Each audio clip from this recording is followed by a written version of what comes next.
세계 3대 오페라 하우스가 동시에 다른 공연들은 취소했습니다. 이런 일은 처음입니다. 클래식 음악계가 발칵 뒤집혔습니다. 20대 한 천재 성악가의 무대만을 원한다고 합니다. 세계 최고의 성악가들이 충격에 빠졌습니다. 불가능하다고 믿었던 일이 현실이 되는 순간 100년 전 한국의 한 여성이 남긴 노래가 21세기 클래식 음악의 역사를 새로 쓰고 있습니다. 도대체 무슨 일이 벌어진 걸까요? 바로 시작합니다. 저는 하모니 국제음악 아카데미의 조나단 카트너입니다. 30년간의 교수 생활 동안 처음으로 실수를 저질렀다고 생각했어요. 카트너 교수님, 정신 차리세요. 소피아 리를 합격시키면 학교의 명성이 떨어질 겁니다. 엘리 교수님의 목소리가 아직도 귓가에 맴돕니다. 당시 저는 그저 웃어넘겼습니다. 세계 최고의 음악 아카데미에서 한 학생이 무슨 일을 저지를 수 있을까요? 하지만 제가 틀렸습니다. 소피아는 엄청난 사건을 일으키고 말았답니다. 오늘 아침 메트로폴리탄 오페라 하우스에서 긴급회의 소집 요청이 왔어요. 세계 3대 오페라 하우스가 동시에 기존 공연들을 취소했다는 소식은 모두에게 충격이니까요. 이게 무슨 일입니까? 한 학생이 어떻게? 긴급회의에 모인 음악계 거장들의 목소리가 떨려왔습니다. 하지만 어제 있었던 일은 분명했습니다. 어떻게 이런 일이? 회의실에서 쏟아지는 언쟁을 듣는 동안 저는 그날을 떠올리니 저절로 미소가 지어졌어요. 소피아가 처음 그 노래를 부르던 날이었죠. 교수님, 저는 사회 찬미를 부르겠습니다. 그땐 순간 심장이 얼어붙었습니다. 세계 최고의 클래식 무대에서 대중가요가 무슨 말인가? 100년 전 아시아의 작은 나라에서 한 여인이 남긴 노래라니. 엘리 교수는 코웃음을 쳤고 올리비아는 비웃음을 띄웠습니다. 하지만 소피아의 목소리가 울려 퍼지는 순간 모든 것이 변했습니다. 서양 오페라의 정교한 테크닉과 한국 전통 성악의 깊은 감성이 완벽하게 융합된 소리였습니다. 이건 말도 안 됩니다. 엘리 교수가 분노에 차서 외쳤지만 저는 이미 확신했습니다. 새로운 시대가 열리는 순간을 목격했다는 걸요. 그 후 소피아는 계속해서 충격을 안겼습니다. 올리비아의 끊임없는 방해와 오스틴 교수의 냉대 속에서도 그녀는 자신만의 길을 걸었습니다. 성악계의 전설이 된 그날, 무대 위에 선 소피아리 제 제자였습니다. 2000석의 객석이 숨을 죽였습니다. 평소라면 푸치니나 베르디의 아리아가 울려 퍼졌겠지만 이날은 달랐습니다. 오늘의 무대는 한국 최초의 대중가요 사의 찬미입니다. 순간 객석에서 작은 웅성임이 일었습니다. 앞줄에 앉은 평론가들의 표정이 굳어졌죠. 광막한 광야에 달리는 인생아. 서양 오페라의 정수와 한국 전통 성악이 완벽하게 어우러진 목소리가 공연장을 채웠습니다. 처음에는 의아해하던 관객들의 표정이 차츰 변해갔습니다. 뒷줄에 앉은 한국 교민들은 눈시울을 붉혔고 유럽의 음악 애호가들은 깊은 감동에 빠져들었습니다. 공연이 끝난 후 기립박수는 30분간 이어졌습니다. 평론가들은 새로운 시대의 시작이라고 극찬했죠. 하지만 6개월 전 상황은 전혀 달랐습니다. 카트너 교수, 당신 미쳤습니까? 소피아의 졸업 공연 프로그램을 승인한 직후였죠. 동양 가곡이라니 당신까지 소피아에게 현혹된 겁니까? 솔직히 저도 확신이 없었습니다. 소피아가 처음 오디션을 봤을 때부터 그녀의 천재적인 재능은 알아봤지만 그녀의 선택은 너무나 파격적이었으니까요. 중국 유학생인 올리비아는 소피아를 향한 질투심으로 비난을 숨기지 않았고 오스틴 교수는 클래식의 순수성을 해친다며 맹비난했습니다. 하지만 소피아는 흔들리지 않았습니다. 오히려 더 깊이 파고들었죠. 한국을 오가며 전통 음악을 연구했고 밤낮 없이 연습했습니다. 어느 날 밤 연습실에서 울고 있는 소피아를 발견했습니다. 책상 위에는 낡은 사진 한 장이 놓여 있었죠. 그날 밤 소피아가 들려준 이야기는 충격적이었습니다. 오페라 성악가 겸 가수였던 윤심덕과 극작가 김우진의 슬픈 사랑. 그 이야기를 담은 노래사의 찬미. 지금도 의문입니다. 소피아는 어떻게 그 모든 이야기를 자신의 음악으로 승화시켰을까요? 미국에서 태어나 한국 땅을 밟아보지도 못했던 그녀가 왜 100년 전 조선의 노래에 목숨을 걸었을까요? 그리고 무엇보다 그날 밤 소피아가 들려준 그 충격적인 이야기는 무엇이었을까요? 한 가지 확실한 건 소피아 리가 세계 음악사를 새로 쓰고 있다는 사실입니다. 그리고 이제 당신은 그 놀라운 이야기의 시작을 듣게 될 것입니다. 연습실 창밖으로 서서히 어둠이 내리고 있었습니다. 소피아의 눈가에 맺힌 눈물이 책상 위 낡은 사진으로 떨어졌죠. 사실 처음부터 김희정 할머니를 좋아했던 건 아니에요. 예상치 못한 이야기에 저는 연습실 의자에 천천히 앉았습니다. 어렸을 때는 일본인, 중국인 베이비시터들이 있었어요. 부모님께서 모두 바쁘셨으니 아기 때부터 초중고 시절까지 동네에 살고 계시는 아시안 할머니들께서 키워주셨지요. 중국인 시터는 소피아의 목소리가 잠시 떨렸습니다. 제가 5살 때 일이었어요. 중국인 할머니가 저를 놀이터에 데려갔다가 잃어버렸대요. 3시간 만에 겨우 찾았다고 해요. 그리고 얼마 후에는 상한 음식을 먹여서 제가 며칠 동안 심하게 아팠죠. 일본인 시터는 너무 까다로웠어요. 항상 시간과 규칙을 강조했지만 호되게 꾸짖고 나서도 안아주는 법이 없었어요. 부모님이 결단을 내리셨대요. 직접 한국에 가서 새로운 베이비시터를 찾아오기로 하셨죠. 그렇게 만난 분이 김희정 할머니였습니다. 속에는 어린 소피아를 안고 있는 할머니의 모습이 담겨 있었습니다. 소피아의 이야기에 저도 모르게 빠져들었습니다. 평소에 당당하고 자신감 넘치던 그녀가 아닌 전혀 다른 모습이었으니까요. 김희정 할머니는 한국 전쟁 때 남편을 잃으셨어요. 그리고 더 큰 비극은 따님이 한 분 계셨는데 교통사고로 잃으셨다는 거죠. 할머니가 저를 처음 보셨을 때 많이 우셨대요. 돌아가신 따님 생각이 많이 나셨다고 해요. 소피아의 이야기는 계속 이어졌습니다. 연습실의 시계는 이미 자정을 가리키고 있었죠. 할머니는 캘리포니아의 따뜻한 날씨를 좋아하셨어요. 그리고 무엇보다 저와의 관계가 특별했어요. 부모님이 돌아가신 후 저는 온전히 할머니께 의지하며 지냈으니까요. 추석, 설날, 동짓날 등 한국에는 특별한 명절들이 있거든요. 그런 날엔 함께 송편도 만들고 연날리기도 하면서 다른 한국 친구들처럼 지낼 수 있으니 외롭지 않았어요. 그리고 매일 저녁이면 제게 노래를 들려주셨습니다. 특히 사회 찬미를. 그때 노크 소리와 함께 오스틴 교수가 들어왔습니다. 이 시간까지 연습하고 있었나? 내일은 중요한 오디션이 있어. 베르디나 푸치니를 준비하는 게 좋을 텐데. 오스틴 교수의 걱정 어린 조언에 소피아는 잠시 말을 멈췄습니다. 저는 고개를 끄덕이며 잠시만요 하고 오스틴 교수를 진정시켰습니다. 할머니는 이 노래를 부르실 때마다 눈물을 흘리셨어요. 처음에는 이해할 수 없었죠. 하지만 작년 겨울 할머니가 돌아가시기 전날 밤에 이야기를 하며 소피아의 목소리가 떨렸습니다. 오스틴 교수도 무언가 느꼈는지 조용히 자리에 앉았습니다. 할머니가 마지막으로 들려주신 이야기가 있어요.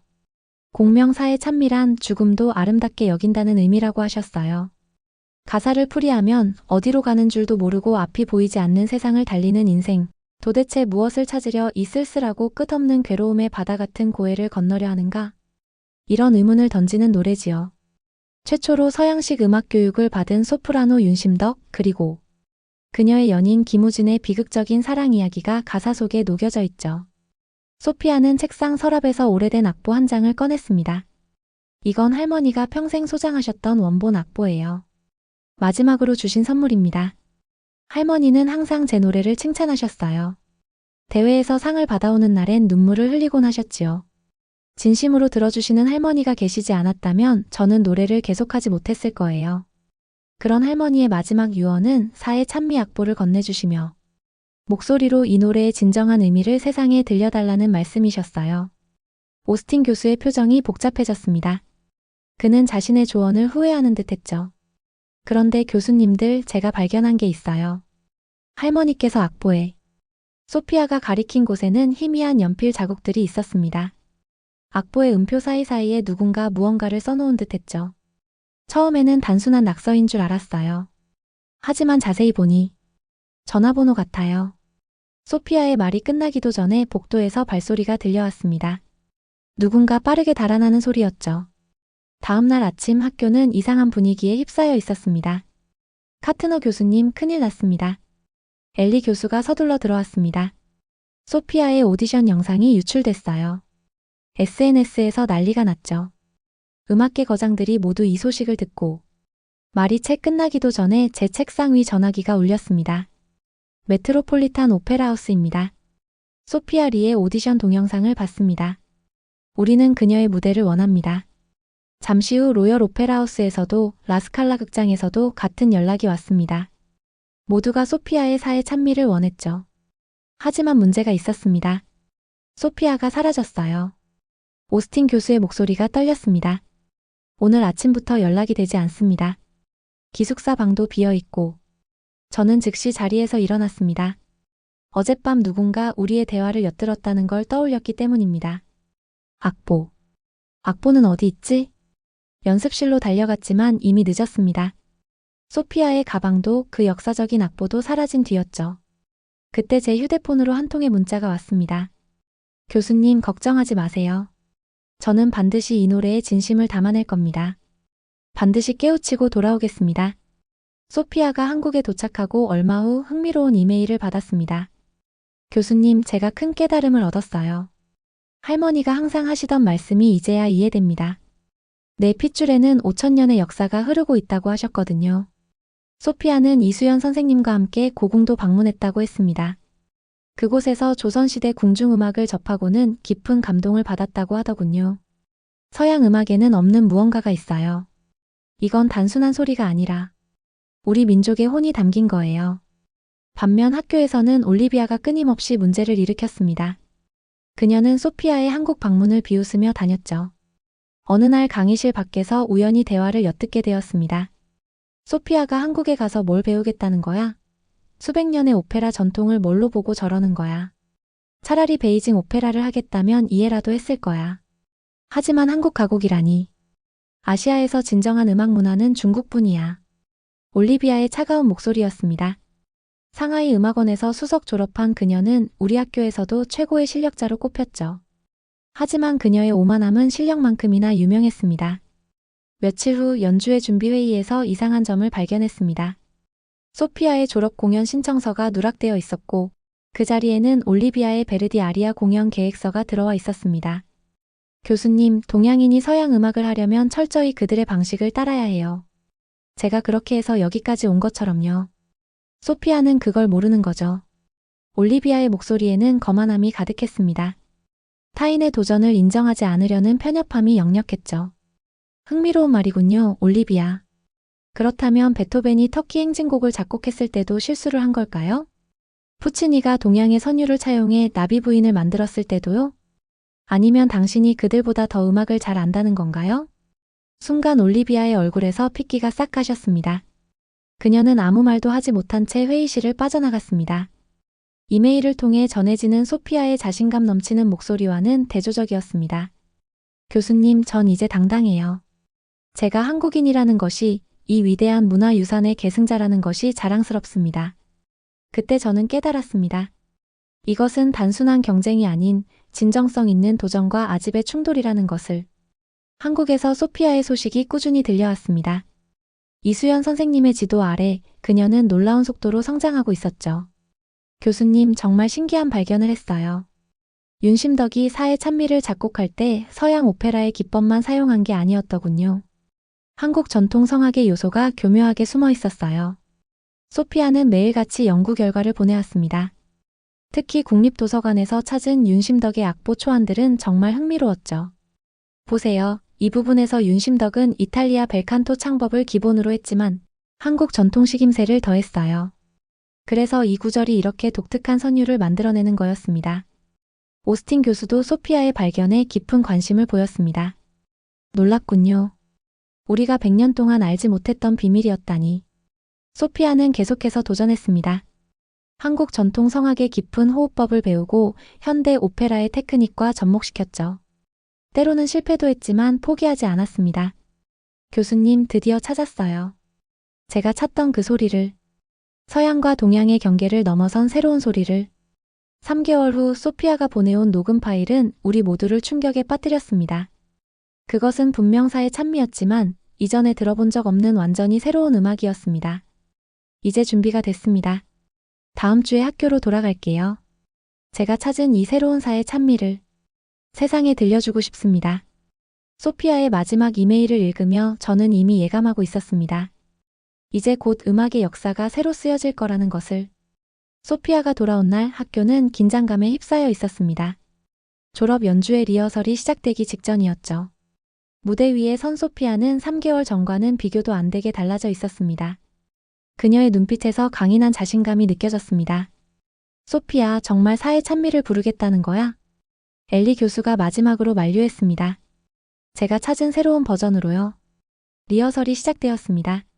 소피아가 첫 음을 내는 순간 연습실에 있던 모든 사람들이 숨을 멈췄습니다. 오페라의 웅장함과 한국 전통 성악의 깊은 울림이 완벽하게 조화를 이루고 있었죠. 마치 100년 전 윤심덕의 영혼이 현대에 되살아난 것 같았습니다. 이건 혁명적이야. 오스틴 교수가 중얼거렸습니다. 리허설 영상은 순식간에 음악계 전체로 퍼져나갔습니다. 세계 각지의 오페라 하우스에서 연락이 왔죠. 모두가 소피아의 사에 찬미를 원했습니다. 드디어 졸업 공연 당일. 객석에는 세계 각국의 음악계 인사들이 가득했습니다. 심지어 메트로폴리탄 오페라의 음악 감독도 보였죠.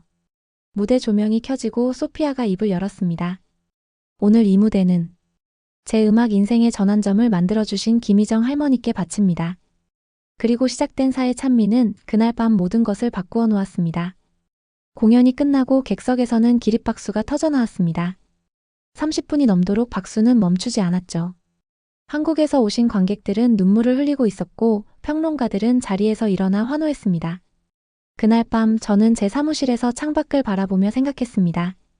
때로는 편견이라는 벽을 깨는데 한 사람의 용기가 필요한 것일까요? 소피아는 그 벽을 깨고 새로운 길을 열었습니다. 이제 사의 찬미는 더 이상 100년 전의 슬픈 노래가 아닙니다. 그것은 과거와 현재를 잇는 다리가 되었고 동양과 서양의 경계를 허문 새로운 음악이 되었습니다. 그리고 소피아. 그녀는 이제 막 자신만의 진정한 여정을 시작한 것일지도 모릅니다. 졸업 연주회 이후 소피아의 사의 찬미는 세계 음악계의 화두가 되었습니다. 소피아가 제 연구실을 찾아왔습니다. 세계 3대 오페라 하우스에서 동시에 공연 제안이 들어왔다는 소식이었습니다. 메트로폴리탄 로열 오페라 하우스 라스칼라. 전례 없는 일이었죠. 그런데 교수님, 전 더 큰 꿈이 생겼어요. 소피아의 눈빛이 반짝였습니다. 한국의 전통 음악과 서양 클래식의 새로운 가능성을 보여주고 싶어요.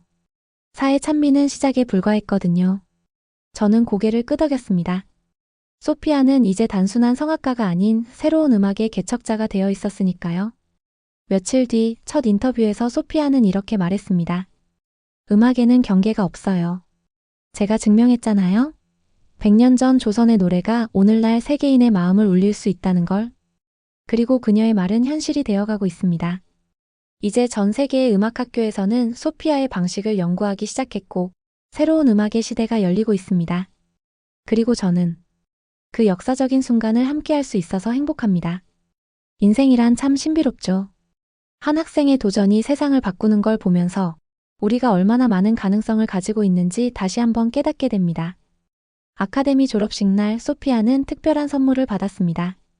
뉴욕의 메트로폴리탄에서, 런던의 로열 오페라 하우스에서, 밀라노의 라 스칼라에서 세계 유수의 오페라 하우스들이 앞다투어 그녀의 공연을 원했습니다.